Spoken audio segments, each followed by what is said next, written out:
Oui, salut monsieur. Oui, bonsoir monsieur. S'il vous plaît, présentez-vous. Moi, je suis Charles, comme vous pouvez l'observer sur mon t-shirt. Charles Abobo, un technicien en GSM, réparation des téléphones portables. Donc, il savait que j'ai rencontré mon chef depuis 2012.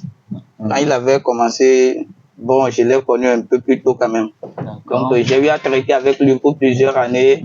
Et si je suis ici pour témoigner de lui, tout d'abord, je ne peux le dire que merci. Grâce à lui aussi, nous avons aussi en tant que technicien, d'un petit début, nous sommes aujourd'hui, nous sommes grâce à ses aides, à ses conseils. Donc, un sincère merci à ces personnes. Nous avons commencé ce domaine très petit et nous avions pas mal rencontré de soucis que nous avions aussi géré à notre manière. Des soucis comme en achetant un écran, vous testez devant le vendeur, arrivez chez vous maintenant à l'atelier, vous montez un tel écran et maintenant voici l'écran ne s'affiche plus, ou soit c'est cassé, ou il y a des traits, des rayures que vous ne pouvez pas le livrer à vos clients dans cet état. Or, vous saviez pertinemment que vous l'aviez déjà testé chez le vendeur. Et ça a marché. Et ça a marché.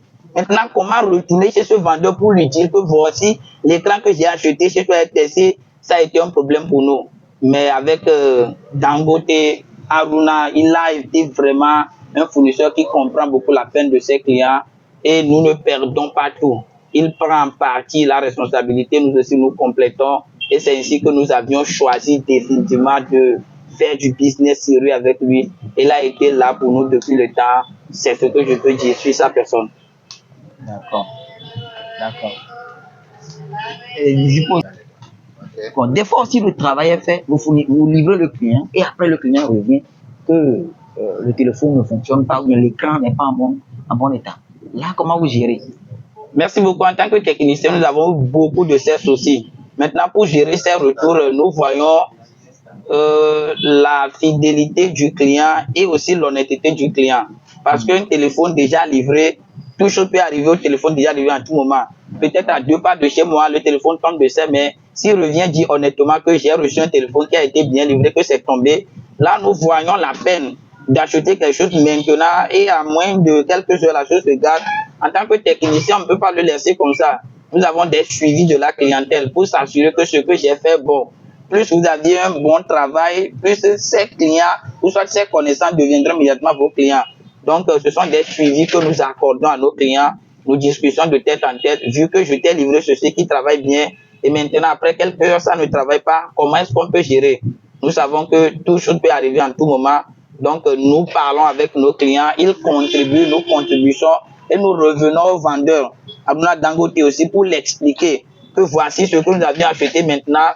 Bien vrai que ça travaille, même chez moi aussi, il est livré au client, mais le client vient dans quelques heures se plaindre. On ne peut pas laisser ce client comme ça. Nous assistons nos clients pour pouvoir avoir une satisfaction avec eux. Et ça nous donne encore de la confidentialité, de la crédibilité auprès de ces clients. La fidélité. Et ces clients reviennent après. Et c'est là que nous gagnons plus de marché avec ces personnes. Donc, nous n'ignorons aucun client en cas d'insatisfaction. Nous avons des systèmes pour suivre le client jusqu'à ce qu'il n'ait une satisfaction totale. D'accord. Il semble qu'il y a beaucoup de problèmes au niveau de la réparation des téléphones.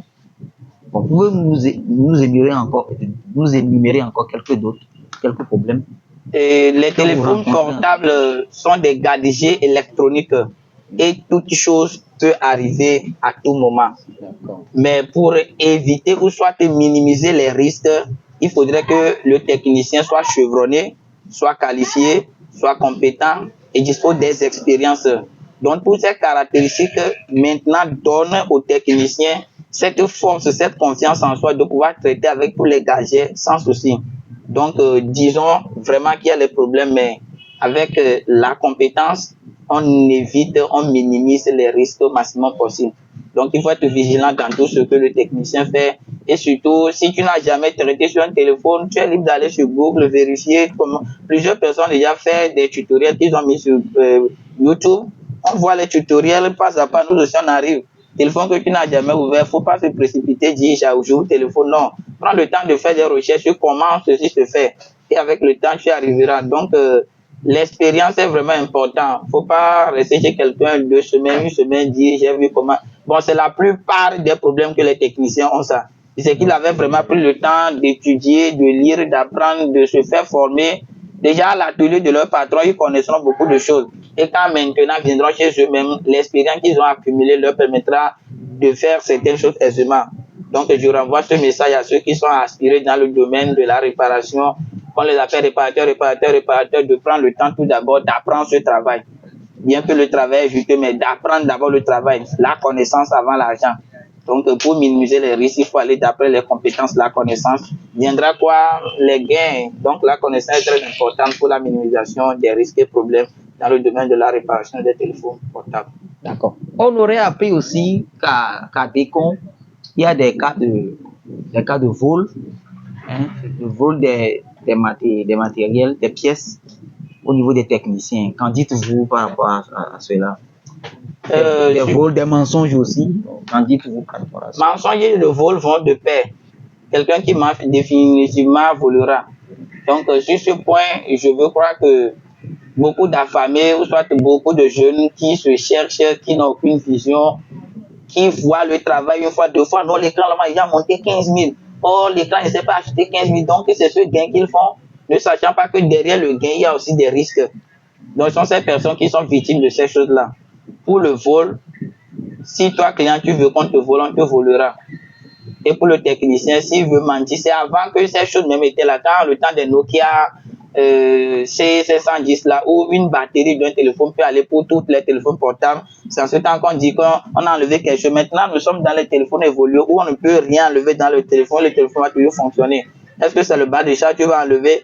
Est-ce que c'est le micro que tu vas enlever? Rien ne se fait plus autant des téléphones avancés. Si c'était dans l'ancien temps où on prend un Nokia, tous les batteries Nokia sont les mêmes. Quelqu'un a même batterie Nokia, tu enlèves, tu mets dedans, tu gardes l'ancien, tu mets. Mais avec nos téléphones de jour, les batteries sont intégrées. Ces problèmes sont vraiment réduits. Donc, ce sont les arrière-idées que les gens avaient de la réparation qu'ils utilisent maintenant pour pouvoir rejauger les techniques. Sinon, en temps normal, ces risques sont minimisés. Ces risques sont très minimisés d'enlever quelque chose. Donc, c'est l'idée que la mauvaise conception des gens sur les techniciens qui font que ces choses existent toujours jusqu'à présent. Avec les techniciens aussi, il y a le problème de report. Le technicien te donne un rendez-vous et quand tu viens en tant que client, il reporte encore le rendez-vous. Chaque fois, ça fait que des fois, il y a des altercations entre le technicien et le client. Parlez-moi. Sur ce point, je dirais, quand nous donnons des rendez-vous aux clients, nous les donnons en fonction du téléphone à réparer, en fonction de la panne. Et quand le moment est venu que le client vienne, plusieurs choses peuvent arriver, le téléphone n'est pas disponible. Quelqu'un qui laisse son téléphone pour la réparation, quand il part, d'autres clients viennent, eux ne veulent pas partir. Donc, tu es obligé de les satisfaire instantanément. Donc, ça fait que le rendez-vous qu'on a donné ceci, ça peut répercuter son rendez-vous. Mais je fais un appel au technicien de beaucoup veiller sur ce cas pour que nos clients qui laissent leur téléphone soient satisfaits. Aujourd'hui, l'avancée des réseaux sociaux font que nous ne pouvons pas vivre sans nos téléphones portables. Donc, si quelqu'un laisse son téléphone pour la réparation, il a vraiment fait un effort de laisser son téléphone partir. Donc, nous aussi, nous devons être conscients de l'urgence des téléphones pour pouvoir le faire à temps. Et aussi d'autres, quand ils prennent l'argent pour travailler, sincèrement, ils bouffent l'argent avant le travail. Donc, ça veut dire que si le client vient, il leur dit non, reviens demain, il leur donne des histoires, il fabrique des faits qui ne sont pas réels, ne sachant pas qu'ils sont en train de nuire à leur réputation vis-à-vis de ses clients. Donc, si on te donne l'argent pour un travail, achète d'abord la pièce avant de consommer ton intérêt. Peut-être si tu achètes la pièce, tu t'aides là, c'est bien. Si tu consommes ton intérêt, et voici, et sur le marché, le prix n'est plus le même. Ou soit le produit n'existe pas sur le marché, comment tu vas faire? Maintenant, pour ressusciter l'argent que tu as consommé, ça devient un peu impossible. Et c'est ça qui crée la boulimie entre le client et le technicien. Et donc, tout le client lui donne des rendez-vous sur rendez-vous. Après quoi, ce sont des bagarres dans le travail. Mais chez Charles-Abord, nous avons dépassé ce niveau où même nous vendons les pièces. Grâce à Mourad Dangote, il nous fournit des pièces et nous aussi nous vendons. Donc, nous n'avons plus ce souci en tant que tel. Mais technicien et problème, ils vont de pair. Donc, quand tu es technicien, tu dois aller de pair avec les problèmes. Tant mental et psychologique, comme ça, tu es calé. Et le meilleur moyen, c'est de les résoudre au fur et à mesure que tu progresses, tout en gardant le client en conscience après réparation. C'est très important aussi. D'accord. Merci, monsieur. Merci. S'il vous plaît, vous avez quoi dire aux gens en tant que technicien en réparation portable? Vous avez technicien portable, vous avez quoi dire aux gens? Aux gens de quel sens? Ceux qui aspirent, bien ceux qui sont déjà dedans. Ceux qui aspirent à être technicien, bien sûr. Les deux. Pour ceux qui aspirent à être technicien, le monde électronique ne va jamais reculer. La technologie avance à un rythme très évolué. Pour les téléphones portables, nous en aurons toujours. Donc, ceux qui veulent embrasser le domaine, prenez le temps d'abord de se faire former. Prenez le temps, la patience de se faire former. Votre niveau de connaissance déterminera comment vous serez relevant sur le marché. Donc, il faut d'abord disposer des connaissances de base. Pas la totalité, mais les connaissances de base. Tiendront quoi? Vous aurez des expériences pour faire tout ce que vous voulez faire. Donc, pour ceux qui sont déjà dans le domaine, je vous salue. Ça n'a pas été vraiment facile. Beaucoup de courage à nous tous techniciens. Surtout, soyons honnêtes vis-à-vis de la clientèle. Et on grandit au fur et à mesure. Et on finira toujours par grandir. Donc, patience dans ce domaine. Le Seigneur Dieu sait ce qu'il nous faut quand il nous le faut. Donc, il le fera au bon moment. Merci beaucoup. Merci.